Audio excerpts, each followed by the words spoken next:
Good morning student, myself doctor Kamal Kishore, US foundation से। तो आज का जो हमारा टॉपिक है वो है मेंस्ट्रुअल साइकिल के फेजेस के बारे में। तो मैं आप लोगों को इसमें ये बताऊंगा कि जो मेंस्ट्रुअल साइकिल है 28 दिन का, उसके जो 4 फेजेस के बारे में कौन कौन से होते हैं, इस चीज़ के बारे में आप लोगों को मैं डिटेल में बताने जा रहा हूँ।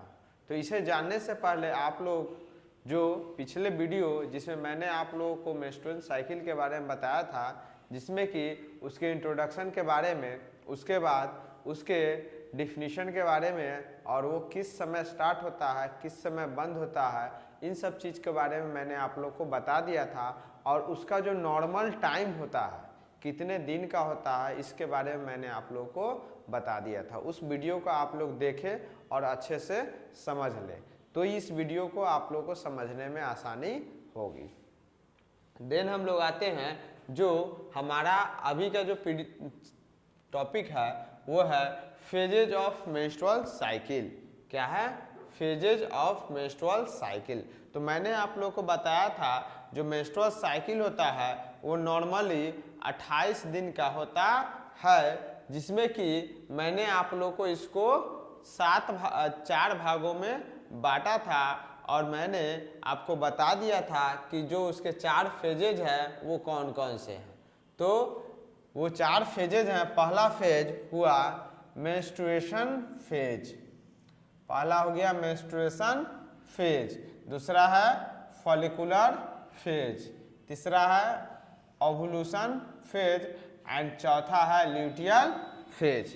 तो इन चारों फेजेज के बारे में मैं आप लोगों को बताने जा रहा हूं। तो सबसे पहले आते हैं हम लोग पहला मेंस्ट्रुअल फेज के बारे में।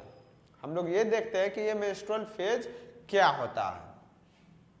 तो जो मेंस्ट्रुअल फेज है क्या कहता है? In menstruation the menstrual fluid contains, जो ब्लड आता है वेजाइना के थ्रू, वही इसी का हम लोग कहते हैं menstrual fluid contains blood and endometrial cell.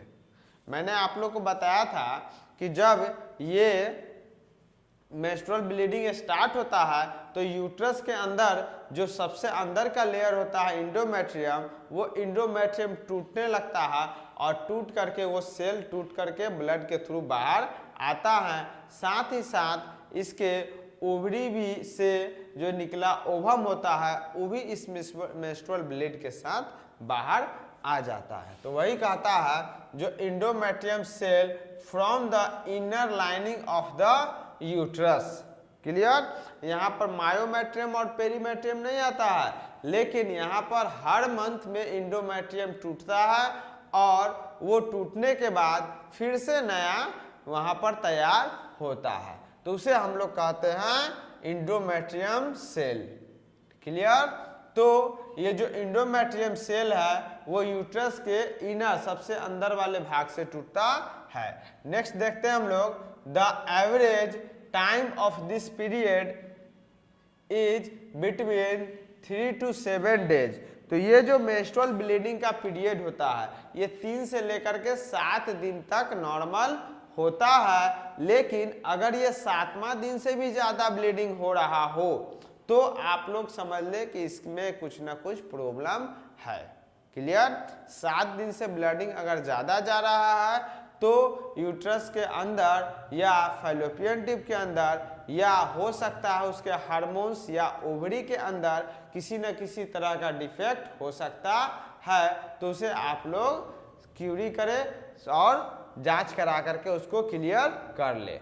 Next है हमारा, हम लोगों ने देख लिया मेंस्ट्रुअल फेज क्या है। मेंस्ट्रुअल फेज जो है एक ब्लीडिंग फेज होता है जिसमें क्या क्या आता है? ब्लड इंडोमेट्रियम का सेल टूटता है और ये टूट के इसके साथ ही साथ ओवम भी इससे बाहर निकलता है।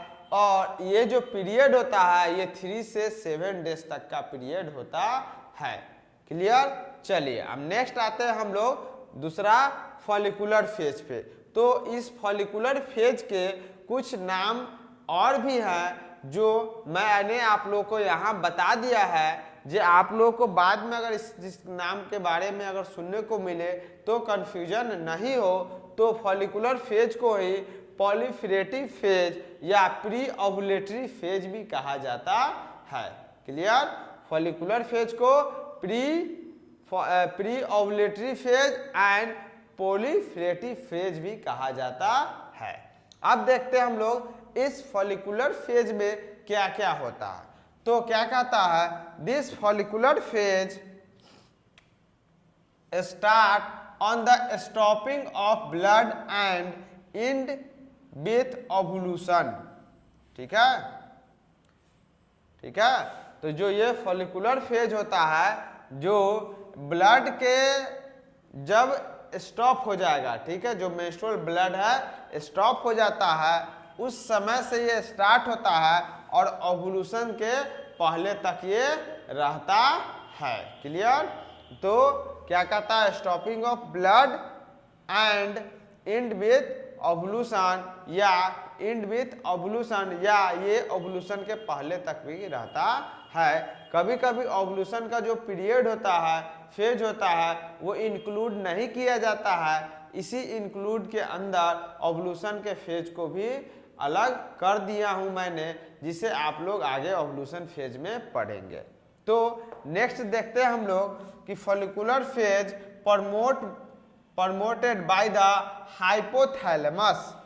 किससे ये होता है, इसकी क्रियाएं किससे स्टार्ट होती है, तो हाइपोथैलेमस से इसकी फंक्शन की देख रेख की जाती है। और साथ ही साथ इस फॉलिकुलर फेज में जो क्रिया होती है वो होता है पिट्यूटरी ग्लैंड से एक हार्मोन रिलीज होता है, जिसे हम लोग कहते हैं फॉलिकुलर स्टिमुलेटिंग हार्मोन, जिसे शॉर्ट में FSH के नाम से भी जाना जाता है।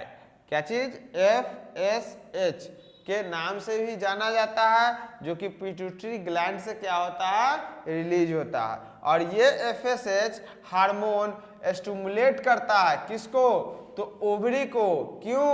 प्रोड्यूस करने के लिए क्या चीज, तो 5 से 20 follicles, that means 5 to 20 follicles के आसपास ये ओवम को बनाने का काम करता है। बट यही फॉलिकल्स आगे जाकर के अपना डेवलपमेंट करता है और इसी में से कोई एक फॉलिकल्स मैच्योर होकर के ओवम का रूप लेकर के, और वो जो होता है 14वां दिन वापस फिर क्या होता है, फैलोपियन ट्यूब में फर्टिलाइजेशन होने का वेट करता है।